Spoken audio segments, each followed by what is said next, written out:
अब कृतिका का किसी न किसी बहाने घर आना होता ही था। एक दिन ऐसे ही कृतिका सिन्हा मेंशन आई थी। वो सत्यम का सारा काम निपटाकर गीतांजलि देवी से मिलने उनके रूम में चली जाती हैं। जब वो उनके रूम में गई तो वो आराम कर रही थी।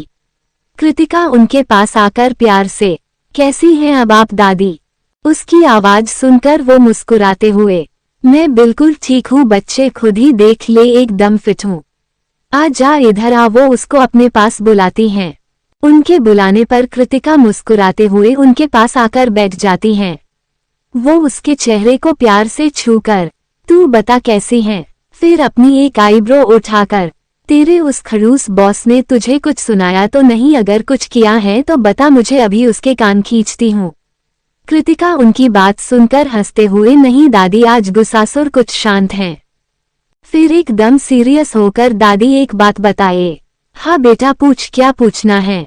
क्या सर कभी हंसते नहीं हैं? हमेशा फिर अपने गाल फुलाकर घूरते हुए ऐसे ही रहते हैं। मैंने आज तक उनको हंसते हुए नहीं देखा, और देखते तो ऐसे हैं कि जैसे आंखों से ही भस्म कर देंगे, कहकर अजीब अजीब तरह के मुंह बनाती हैं। गीतांजलि देवी उसके एक्सप्रेशन देखकर हंसने लगती हैं। कृतिका लग ही इतनी क्यूट रही थी कि वो अपनी हंसी नहीं रोक पाती। ... फिर उसके सिर पर हल्के से मारकर, बेटा धीरे बोल, अगर तेरे सर ने सुन लिया तो पूरा घर सर पर उठा लेगा। फिर हम दोनों को ही उसके गुस्से का सामना करना पड़ेगा। वो नालायक है ही ऐसा, उसको गुस्से के अलावा और कुछ आता ही नहीं है, कहकर मुंह बना देती हैं। तो कृतिका को हंसी आ जाती है। फिर वो थोड़ी देर उनसे बातें करती रहती हैं। फिर थोड़ी देर बाद, अच्छा दादी अब मैं चलती हूँ, आज बहुत लेट हो गई, माँ पापा मेरा इंतजार कर रहे होंगे, कहकर चली जाती हैं। कृतिका के जाने के तुरंत बाद ही सत्यम उनके रूम में आता है। उनके हालचाल पूछने के बाद वो उनके पास ही बैठ जाता है। वो कुछ सोचकर, सत्यम जी दादी। सत्यम उनके पैर दबाते हुए कहता है, तुझे कृतिका कैसी लगती है? उनकी बात सुनकर सत्यम के हाथ रुक जाते हैं और वो आश्चर्य से उनकी ओर देखता है। फिर बिना किसी भाव के, आपको तो पता है मुझे लड़कियों से कितनी नफरत है, फिर ये सवाल पूछने का क्या ही मतलब? दादी उसकी बात सुनकर मुंह बना देती हैं। फिर हल्के से बड़बड़ाते हुए, मेरी जिंदगी निकली जा रही, इसका एक ही जवाब सुन सुनकर कितना भी समझा लो इस नालायक को समझ कुछ नहीं आता। फिर थोड़ी देर बाद फिर से, मुझे न बहुत अच्छी लगती है। फिर मुस्कुराते हुए, कितनी प्यारी बच्ची हैं, जब भी आती हैं इस घर में रौनक आ जाती हैं।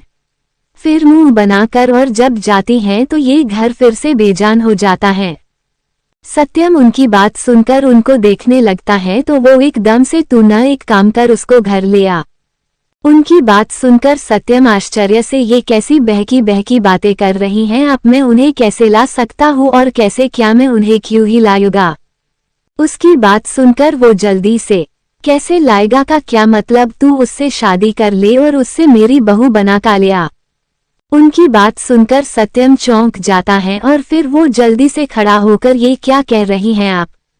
वो उसको घूरते हुए, इतने तो तेरे कान खराब नहीं है कि मैं क्या कह रही हूँ तुझे सुनाई नहीं दे रहा? सत्यम अब झंझोला जाता है।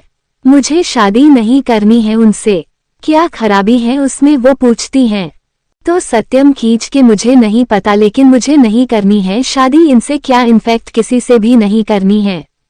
अब उसकी दादी गुस्से में और तेज से, बहुत हो गया, अब तेरा कब से सुनते आ रही हूँ, नहीं करनी शादी, नहीं करनी शादी। अब तू सुन, मैंने तय कर लिया है, मैं तेरी शादी कृतिका से ही कराऊंगी और तुझे करनी ही पड़ेगी। अब सत्यम थोड़ी तेज आवाज में, मैं किसी से शादी नहीं करूंगा, कह दिया मैंने, कह कर जैसे ही आगे बढ़ता है। पीछे से गीतांजलि देवी तेज आवाज में, तो फिर मेरा मरा हुआ मुंह देखने को तैयार हो जा। उनकी बात सुनकर सत्यम हैरानी और बेचारगी से मिले जुले भाव से उनको देखता है तो वो अपनी कठोर आवाज में, कल संदेह है, अगर तू मुझे खुश देखना चाहता है तो मुझे उसके घर ले चल, मैं खुद उसके माँ बाप से बात करूंगी, लेकिन अब तुझे शादी करनी ही पड़ेगी। अगर तू मेरा जरा सा भी सम्मान करता है तो तू कल चलेगा मेरे साथ, वरना मैं समझ जाऊंगी कि तेरी जिंदगी में मेरी कोई अहमियत नहीं है। फिर उसकी तरफ पीठ करके, तेरे पास आज रात तक का वक्त है, सोच ले क्या करना है, अब जा सकता है। सत्यम उनको एक नज़र देख तेज कदमों से अपने कमरे में चला जाता है। सत्यम के जाते हैं गीतांजलि देवी नम आंखों से माफ कर दे मुझे बेटा, इतनी कठोर बनी मैं, लेकिन अब तुझे और घुटते हुए नहीं देख सकती। तू मेरे लिए हंसता मुस्कुराता है। क्या मुझे नहीं पता कि तू कितना अकेला है, कितना टूटा हुआ है। तुझे सिर्फ कृतिका ही संभाल सकती है, एक वही है जो तुझे उस फरेबी लड़की के फरेब से बाहर निकाल सकती है, तेरी रुकी हुई जिंदगी फिर से शुरू कर सकती है। इतने दिन उसके साथ रहकर इतना तो पता चल गया है कि वो बच्ची दिल की साफ है, उसको पैसों का कोई लोभ नहीं है। एक वही है जो तुझे संभाल सकती है, तेरी रूठी हुई खुशियों को वापस ला सकती है, तेरी सारी तकलीफ दूर कर सकती है। ये बाल मैंने धूप में नहीं सफेद किए हैं, अच्छे बुरे की पहचान है इन पारखी नजरों को। तुझे उस लड़की से तो नहीं बचा पाए, लेकिन कृतिका को तेरी जिंदगी में लाकर चैन से मर तो पाओगी। फिर एक गहरी सांस लेकर भगवान के हाथ जोड़कर सोने चली जाती हैं।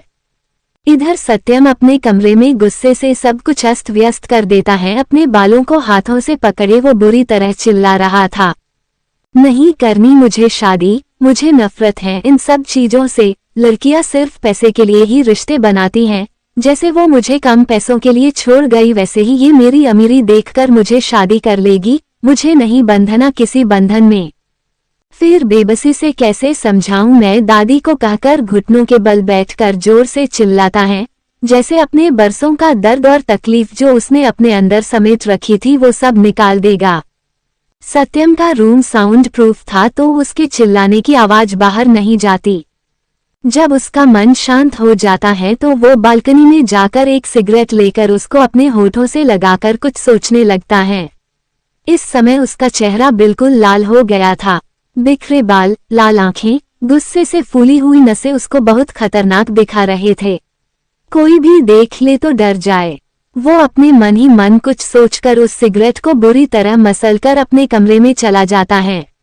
बेड पर लेटकर कल के बारे में सोचते सोचते और इतना चिल्लाने के बाद हुए सर दर्द के कारण उसको नींद आ जाती है। उधर कृतिका अपनी जिंदगी में आने वाले तूफान से बेखबर आराम से चैन की नींद सो रही थी। उसको कहाँ पता था कि कल के बाद उसकी नींद हराम होने वाली है।